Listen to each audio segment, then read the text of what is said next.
చాలా ముఖ్యమైన విషయం ఇది. నేను మిమ్మల్ని అతిశయోక్తులు చెప్పి భయపడడానికి రాలేదు. ఇది వాస్తవం. ఈ సంవత్సరం ఆగస్టు 15న ఎర్రకోట మీద త్రివర్ణ పతాకం ఎగరచ్చు. వచ్చే సంవత్సరం ఎగురుతుంది అని నేనైతే గ్యారంటీ ఇవ్వలేను. ఏ పతాకం ఎగురుతుందో నేను చెప్పక్కర్లేదు, మీరు ఊహించుకోవచ్చు. బెంగాల్లో 93 లక్షలు తీసేశారు, తమిళనాడులో 97 లక్షలు తీశారు, కేరళలో 24 లక్షల మంది తీశారు. ఆంధ్రప్రదేశ్ 2024 సార్వత్రిక ఎన్నికల ప్రక్రియపై ఈవీఎం మిషన్ల యొక్క పనితీరుపై పలు ప్రశ్నలు సంధించినటువంటి ప్రముఖ రాజకీయ విశ్లేషకుడు పరకాల ప్రభాకర్ ఇప్పుడు తాజాగా దేశవ్యాప్తంగా జరిగినటువంటి లోక్సభ ఎన్నికలకు సంబంధించి ఎన్డీఏ కూటమి పార్టీ ఏ రకంగా అధికారంలోకి వచ్చింది అన్న దానిపై ఒక రిపోర్ట్ తయారు చేసి మరొక బాంబు పేల్చారు. అంటే మొన్నటి వరకు కూడా ఆంధ్రప్రదేశ్కు సంబంధించి 2024 ఎన్నికల ప్రక్రియలో రాష్ట్ర వ్యాప్తంగా ఉన్నటువంటి 3500 పోలింగ్ బూతుల్లో రాత్రి 11 గంటల 40 నిమిషాల తర్వాత 2 గంటల వరకు కూడా అసాధారణమైనటువంటి పోలింగ్ జరిగింది. సుమారు 17 లక్షల చిల్లర ఓట్లు అందులో నమోదవటం జరిగింది. ఇది ఎలా సాధ్యం? 2-3 సెకండ్లకే ఒక ఓటు పడినట్టుగా ప్రస్తుతం ఉన్నటువంటి గణాంకాల ప్రకారం చూపిస్తున్నాయి కదా, ఇది ఎలా సాధ్యం అంటూ ఎన్నికల కమిషన్ ప్రశ్నించినటువంటి విధానంపై వారెవరూ కూడా స్పందించలేదంటూ ఆయన చెప్పడం జరిగింది. ఇప్పుడు తాజాగా దేశవ్యాప్తంగా లోక్సభ ఎన్నికలపై కూడా ఆయన సంచలన వ్యాఖ్యలు చేశారు. అంటే సుమారు 542 నియోజకవర్గాలకు సంబంధించి 5 కోట్ల ఓట్లు చేతులు మారాయంటూ తాజాగా ఆయన మరొక బాంబు పేల్చారు. అంటే ఈ 5 కోట్ల ఓట్లు కూడా దేశవ్యాప్తంగా ఉన్నటువంటి అన్ని లోక్సభ నియోజకవర్గాలకి పంచలేదు. అంటే కొన్ని నియోజకవర్గాలని టార్గెట్గా చేసుకుని, అంటే ఓట్ ఫర్ డెమోక్రసీ అనేటువంటి ఒక సంస్థ ఇచ్చినటువంటి రిపోర్ట్ మేరకు ఈ 5 కోట్ల ఓట్లను కూడా మొత్తం అన్ని నియోజకవర్గాల్లో కాకుండా కేవలం 79 నియోజకవర్గాల్లో చేతులు మారాయి అని చెప్పి తాజాగా పరకాల ప్రభాకర్ గారు మరొక బాంబు పేల్చారు. అంటే ఈ రకంగా చూసినట్లయితే ఎన్డీఏ కూటమి పార్టీ అధికారంలో రావడానికి వాళ్ళకి ఎన్ని సీట్లు రావాలి, ఒకవేళ ప్రతిపక్ష పార్టీగా ఉన్నటువంటి ఇండియా కూటమి పార్టీ ఏ రకమైనటువంటి పొజిషన్లో ఉంది, ఈ తేడాలు చూపుతూ ఆయన జరిగినటువంటి ఒక చర్చా వేదికలో మరొకసారి దీనికి సంబంధించినటువంటి గణాంకాలపైన మళ్ళీ సంచలనమైనటువంటి వ్యాఖ్యలు చేశారు.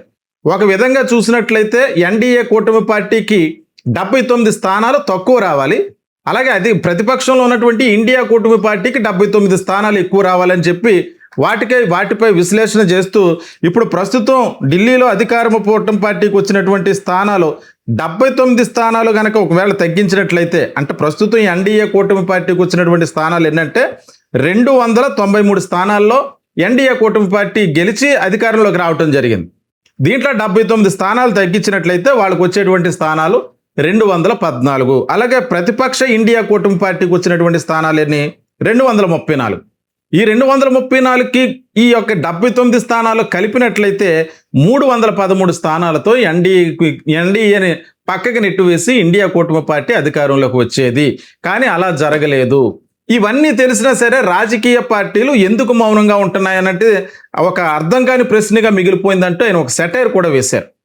అయితే గతంలో జరిగినటువంటి ఎన్నికలకు సంబంధించి ఎప్పుడు తేడా వచ్చినా సరే 1% తేడా వస్తుంది, కానీ మరీ ఇంత తేడా వచ్చేటువంటి పరిస్థితి అయితే ప్రస్తుతం కనబడట్లేదు. కానీ ఇప్పుడు అసాధారణంగా తేడా వస్తుంది. దీనిపై ప్రభుత్వానికి సంబంధించినటువంటి రాజకీయ పార్టీలన్నీ కూడా ఎందుకు స్పందించట్లేదో అర్థం కాదంటూ ఆయన చేస్తున్నటువంటి వ్యాఖ్యల నేపథ్యంలో ఇదే లోక్సభ స్థానాలకు సంబంధించి ఆంధ్రప్రదేశ్లో 7 లోక్సభ స్థానాల్లో ఈ రకమైనటువంటి ఓట్లు చేతులు మారాయి. అంటే 12.6% ఓటింగులు చేతులు మారాయి, తేడా వచ్చింది ఆంధ్రప్రదేశ్కు సంబంధించి. అలాగే ఒరిస్సాకు సంబంధించి అయితే 12.4 ఓట్ల స్థానాలు తేడా వచ్చాయి అన్నట్టుగా మరొక వ్యాఖ్య చేశారు. అంటే 7 పేజెస్లో జరిగినటువంటి లోక్సభ ఎన్నికలకు సంబంధించి ఫస్ట్ పేజ్లో జరిగినటువంటి కొన్ని రాష్ట్రాల ఎన్నికలకు సంబంధించి 11 రోజుల తర్వాత పోలింగ్ ఎంత నమోదైందో వివరించారు.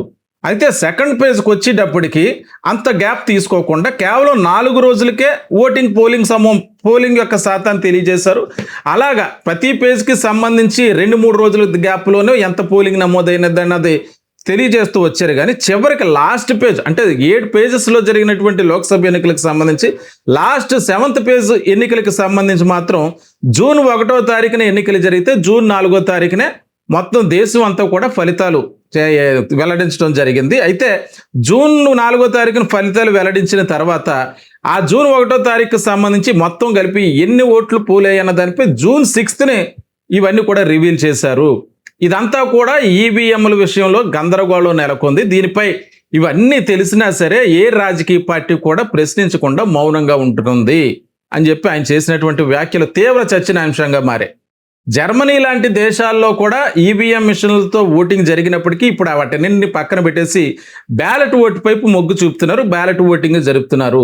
కానీ భారతదేశంలో ఇంకా ఈవీఎం సిస్టమ్ తోటే ఓటింగ్ జరగటం వల్ల జరుగుతున్న పరిణామాలు ఈ రకంగా ఉన్నాయంటూ ఆయన మరొకసారి కేంద్రంలో జరిగినటువంటి ఎన్నికల విషయంలో కూడా బాంబు పేల్చడంతో ఇప్పుడు దేశవ్యాప్తంగా కూడా పరకాల ప్రభాకర్ గారు చేసినటువంటి వ్యాఖ్యలపై మళ్ళీ చర్చ మొదలైంది.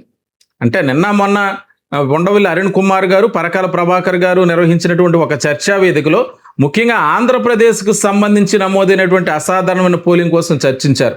కానీ ఇప్పుడు తాజాగా దేశవ్యాప్తంగా లోక్సభ ఎన్నికలకు సంబంధించి కూడా ఈ రకమైనటువంటి ప్రక్రియ కొనసాగిందన్న విషయం తెలిస్తే నిజంగా రాజకీయ పార్టీలు ఎందుకు మౌనంగా ఉంటున్నాయో కూడా అర్థం కానటువంటి పరిస్థితి.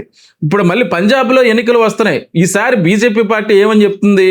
ఒంటరిగానే ఎన్నికలకు వెళ్తామని చెప్తుంది. మరొక వైపు మొన్న మహిళా సాధికారిక బిల్లుతో కలిపి డీలిమిటేషన్ బిల్లును ఆమోదింప చేయాలనేటువంటి ఒక ప్రయత్నాన్ని విపక్ష పార్టీలన్నీ కూడా తిప్పికొట్టాయి. అయితే ఇప్పుడు మళ్ళీ సాక్షాత్తు పార్లమెంటు వ్యవహారాల శాఖ మంత్రి అయినటువంటి కిరణ్ రిజిజు స్వయంగా ఆయనే ప్రతిపక్ష నేత అయినటువంటి రాహుల్ గాంధీని కలవటం, డీలిమిటేషన్ బిల్లుపై ఒప్పించేటువంటి ప్రయత్నం చేశారు.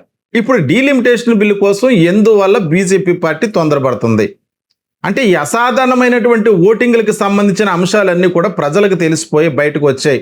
ఇప్పుడు డీలిమిటేషన్ ద్వారా నియోజకవర్గాల పునర్విభజన జరిగితే దేశంలో మరిన్ని లోక్సభ స్థానాలు పెరిగేటువంటి అవకాశం ఉంది. అలాగే అన్ని రాష్ట్రాల్లో కూడా ఈ నియోజకవర్గాల పునర్విభజన జరగడం వల్ల ఎక్కువ అసెంబ్లీ స్థానాలు కూడా పెరుగుతాయి. ముఖ్యంగా ఇప్పుడు వాళ్ళు ఏం చెప్తున్నారంటే పంజాబ్లో ఎలక్షన్లో ఒంటరిగానే పోటీ చేస్తా ఉన్నారు. పంజాబ్ ఎలక్షన్లో ఒంటరిగా పోటీ చేస్తామని ఇంత ధైర్యంగా చెప్పడానికి కారణం ఏంటి? తర్వాత తెలంగాణలో కూడా ఒంటరిగానే పోటీ చేస్తామంటూ మొన్న బీజేపీ రాష్ట్ర అధ్యక్షుడు, తెలంగాణకు సంబంధించినటువంటి రాష్ట్ర అధ్యక్షుడు రామచంద్రరావు చెప్పడం, అంతకుముందు ఇదే అంశంపై జూన్ 10వ తారీఖున అమిత్ షా కూడా చెప్పారు, రానున్న తెలంగాణ ఎన్నికల్లో ఒంటరిగానే పోటీకి వెళ్తాం. అంటే ఖచ్చితంగా ఒంటరిగా పోటీ చేస్తామంటే మేము అధికారంలోకి వస్తామన్నటువంటి ధీమా ఉంటేనే పోటీ చేయడానికి ముందుకు వస్తారు. ఇప్పుడు ఫస్ట్ పంజాబ్ ఎలక్షన్కి ఒంటరిగా పోటీ చేస్తాం, తర్వాత తెలంగాణలో పోటీ చేస్తాం అన్నారు. ఇప్పుడు పంజాబ్ ఎలక్షన్ ఏం జరుగుతుందో అన్న దానిపై కూడా ఆసక్తి నెలకొంది. అక్కడ బీజేపీ అధికారంలోకి వచ్చేటువంటి అవకాశం ఉంటుందా లేదా, లేదంటే ఇప్పుడు ఈ ఈవీఎంలకు సంబంధించినటువంటి అంశంపై తీవ్రమైనటువంటి వివాదాలు నెలకొన్నటువంటి నేపథ్యంలో ఏ రకమైనటువంటి ఎన్నికలు జరగబోతున్నాయి అది కూడా ఒకసారి మనం చూడాలి. ఇప్పుడు దేశవ్యాప్తంగా బీజేపీకి వ్యతిరేక పవనాలు వీస్తున్నాయన్నటువంటి పరిస్థితుల్లో ఇప్పుడు తెలంగాణలో ఒంటరిగా పోటీ చేస్తే ఒకవేళ డీలిమిటేషన్ చేయడానికి ప్రస్తుతం ప్రభుత్వం చాలా తీవ్రంగా ప్రయత్నం చేస్తుంది. ఎన్డీఏ కూటమి ప్రభుత్వం డీలిమిటేషన్ అయితే తెలంగాణలో 2028లోనే ఎన్నికలు వస్తాయి. ఆంధ్రప్రదేశ్ కంటే ఒక సంవత్సరం ముందే ఎన్నికలు వస్తాయి. ఆ ఎన్నికల్లో డీలిమిటేషన్ ప్రకారం ఇప్పుడు 119 ఉన్నటువంటి అసెంబ్లీ స్థానాలు 190, 200 వరకు కూడా ఆ అసెంబ్లీ స్థానాలు ఒకవేళ పెరిగినట్లయితే ప్రస్తుతం అక్కడ అధికారంలో ఉన్నటువంటి కాంగ్రెస్ పార్టీ 64 నుంచి 65 స్థానాలు గెలుచుకుంది. అలాగే బీజేపీ 30 నుంచి 35 స్థానాలు బీఆర్ఎస్ 30 నుంచి 35 స్థానాలు ఎన్నో వాళ్ళు గెలుచుకున్నారు. కేవలం 7 స్థానాల్లో మాత్రమే, అంటే 8 స్థానాలు గెలిచారు బీజేపీ. కానీ రాజా సింగ్ రాజీనామా చేయడంతో 7 స్థానాల్లోనే బీజేపీ అధికారంలో ఉంది. అటువంటప్పుడు 7 స్థానాల్లో ఉన్నటువంటి బీజేపీ పార్టీ ఇక్కడ ఏపీలో అయితే 7 స్థానాలు 8 స్థానాల్లో పొత్తు పెట్టుకుని పోటీ చేసింది. మరి ఒంటరిగా తెలంగాణలో 7 మిగతా అన్ని స్థానాల్లో కూడా పోటీ చేస్తే డీలిమిటేషన్ ద్వారా నియోజకవర్గాల పునర్విభజన జరిగి సంఖ్య పెరుగుతుంది. కాబట్టి మిగిలినటువంటి 80 నియోజకవర్గాల్లో కూడా బీజేపీ అధికారంలోకి వచ్చింది. ఆ రకంగా మేము అధికారంలోకి వచ్చాం, ఈ రాష్ట్రాన్ని అభివృద్ధి చేసామన్నట్టు చూపించే విధంగా వాళ్ళు ఏ రకమైనటువంటి చర్యలకు పూనుకుంటున్నారు అన్నటువంటి అనుమానాలు కూడా రేకెత్తుతున్నాయి. అంటే ఇప్పుడు లోక్సభలో జరిగినటువంటి ఎన్నికల ప్రక్రియ ఇప్పుడు పరకాల ప్రభాకర్ గారు చెప్పినటువంటి విధానం చూసినట్లయితే రాబోయే ఎన్నికల్లో ఈవీఎం ఓటింగ్ మిషన్ ద్వారా బీజేపీ దేశం అంతటా కూడా అధికారాన్ని చేపట్టి వారి అధికారాన్ని దేశంలో నిలబెట్టుకోవాలన్నటువంటి ప్రయత్నాన్ని ముమ్మరంగా చేస్తుంది అన్నటువంటి అంశం అయితే మాత్రం స్పష్టమవుతుంది. ఈ రకమైనటువంటి పరిణామాల నేపథ్యంలో నెక్స్ట్ జరగబోయేటువంటి ఎన్నికలు ఈవీఎం మిషన్ల ద్వారా జరిగేటువంటి ఎన్నికలకు అన్ని రాజకీయ పార్టీలు ఒప్పుకుంటాయా?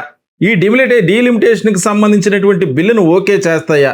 లేదంటే పాత పద్ధతిలో పాత పద్ధతిలో బ్యాలెట్ ఓటింగ్కి మొగ్గు చూపే విధంగా ప్రభుత్వంపై ఒత్తిడి తీసుకొచ్చేటువంటి అవకాశం ఉంటుందా? ఒక రకంగా పరకాల ప్రభాకర్ గారు చెప్తున్నట్టు ఈ అంశాలన్నీ కూడా అన్ని రాజకీయ పార్టీలకు తెలిసినా సరే ఎందువల్ల మౌనంగా ఉన్నాయనేటువంటి అంశంపై మనకి స్పష్టత రావాల్సి ఉంది.